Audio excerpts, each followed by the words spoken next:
სასამართლო პროცესი ჯერჯერობით არც ერთ ეპიზოდზე არ ჩანიშნულა. ეგრეთ წოდებული ძველი ბიჭები წინასწარი მოთავსების იზოლატორებში ელოდებიან სასამართლოში გადმოყვანას.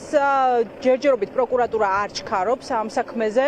პროცესის დაწყებას სავარაუდოდ გამომძიებლები ამზადებენ იმ მტკიცებულებებს, რომელზე დაყრდნობითაც ისინი დღეს მოითხოვენ მოსამართლის წინაშე ყველა დაკავებულისთვის აღკვეთის ღონისძიების ფორმატ პატიმრობის შეფარდებას. პირველობა მანამდე გავარკვიეთ რამდენიმე დეტალი, მაგალითად ის, რომ ამ საქმეს არ ყავს დაზარალებული პირი, რომელმაც გამოძიება გაიყვანა ქართული ოცნების მთავარ დასაყრდენებზე ყველაზე დიდ რაიონში, გლდანში, საუბარია ძმებ შუკაკიძეებზე.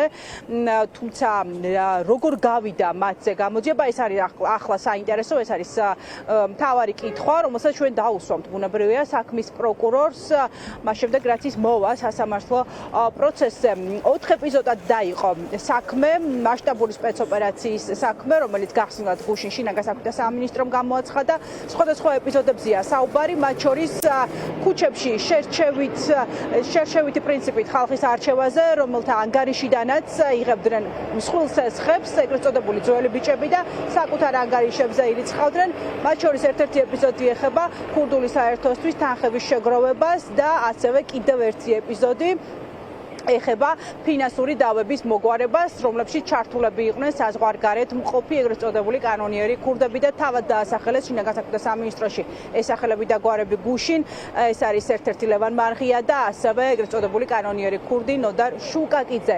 ჩვენ ვესაუბრეთ ნოდარ შუკაკიძის ძმის ინტერესების დამცველს, ლევან შუკაკიძის ადვოკატს, რომელმაც გითხრა, რომ ნოდარ შუკაკიძის მიმართ ამ დრომდე საგამოძიებო უწყებაში საქმე არ აღუძრავთ, მას ბრალიც კი არ აქვს წარდგენილი. რაც შეეხება ლევან შუკაკიძეს, ის დააკავეს მის საცხოვრებელ სახლში სპეცოპერაციის შედეგად, თუმცა მისი პოზიცია უცნობია ამ დრომდე, ეთანხმება თუ არა ის ბრალდებას, მას საგამოძიებო უწყება ეგრეთ წოდებულ ქურდულ სამყაროსთან კავშირს ედავება.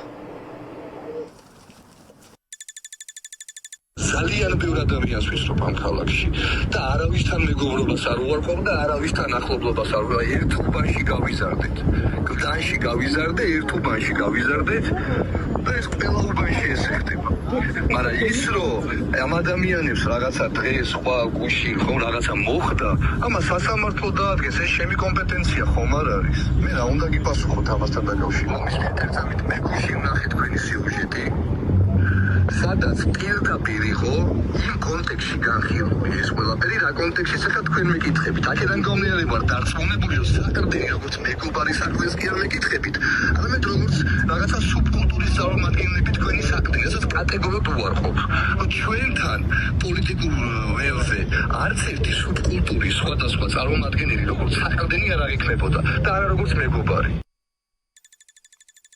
ნოდარ შუკაკიძეს რაიმე სახის დევიაციური ქმედება განხორციელდა არ აქვს, ის არანაირ შემხებლობაში საქმეებთან არ არის. ლევან შუკაკიძეს ბრალი წარდგენილი აქვს, ბრალთან დაკავშირებით პოზიციას მე ვერ მოგახსენებთ ამ ეტაპს. მე გავესაუბრე ვიცი მისი პოზიციის შესახებ, თუმცა პოზიციის დაკონკრეტებისგან ახლა თავ შევიკავებ თქვენთან საუბარში.